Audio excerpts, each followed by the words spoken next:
आज सबका उपास है क्या कि जिससे उसका कल्याण हो जाए।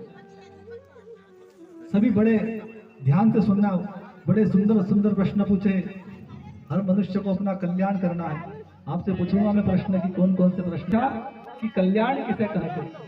दूसरा प्रश्न पूछा कि कल्याण पाने के साधन कौन कौन से, मनुष्य ऐसा कौन सा उपाय करे कि जिससे उसका कल्याण हो जाए। तीसरा प्रश्न पूछा कि भगवान सदाशिव, भगवान भोलेनाथ जो निराकार है, निराकार ओंकार मूलम तुरीयम, तो निराकार ब्रह्म, निराकार भगवान भोलेनाथ साकार रूप में क्यों आते हैं? क्या कारण है कि भगवान भोलेनाथ को मूर्ति रूप में, शिवलिंग के रूप में प्रकट होना पड़ा, साकार रूप में क्यों आए? चौथा प्रश्न पूछा कि अभी तक भगवान सदाशिव के, भगवान भोलेनाथ के इस धरती पर कौन कौन से अवतार हो चुके हैं। भगवान भोलेनाथ ने अभी तक कौन कौन से अवतार लिए हैं। अगला प्रश्न पूछा कि भगवान भोलेनाथ को जलधारा ही क्यों प्रिय है।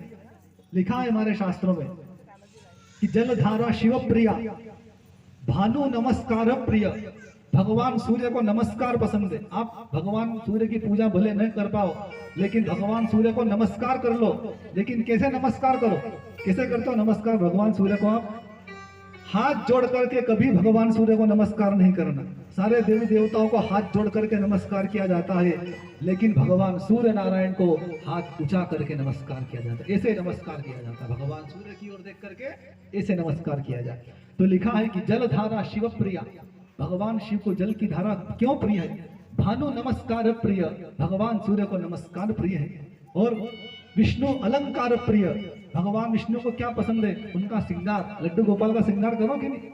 लड्डू गोपाल को बहुत पसंद है उनको श्रृंगार करना। और ब्राह्मण मोदक प्रिय, पंडित जी को क्या पसंद है? मोदक। पंडित जी को भोजन करा दो, पंडित जी खुश। भगवान को एक लोटा जल की धारा चढ़ा दो, भगवान भोलेनाथ खुश। लेकिन पूछा ऋषियों ने कि भगवान शिव जी को जल की धारा ही क्यों सबसे प्रिय है। अगला प्रश्न पूछा कि धरती पर शिवलिंग कैसे प्रकट हुआ और सबसे पहले शिवलिंग की पूजा किसने करी।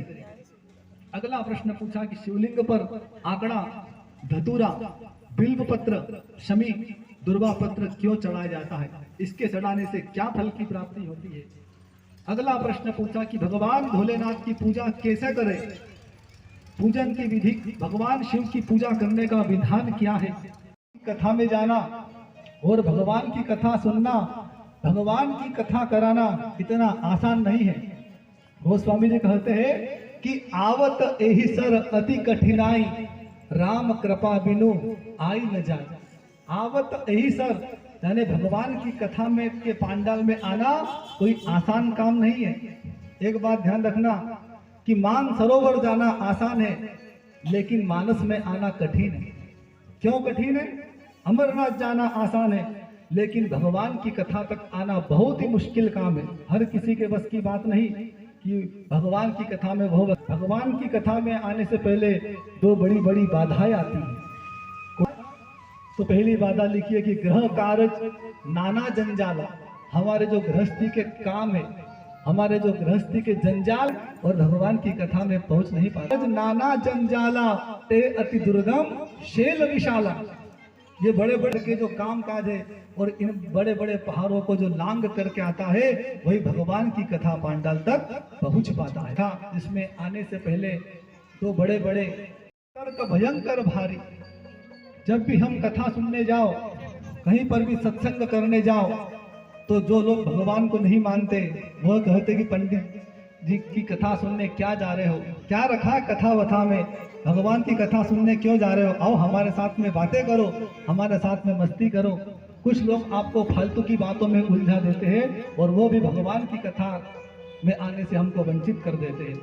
तो गोस्वामी जी कहते हैं भगवान की कथा में वही व्यक्ति पहुंच पाता है जिस पर प्रभु श्री राम की असीम कृपा होती है। ताहि पर होई अति हरि कृपा, जाति पर हो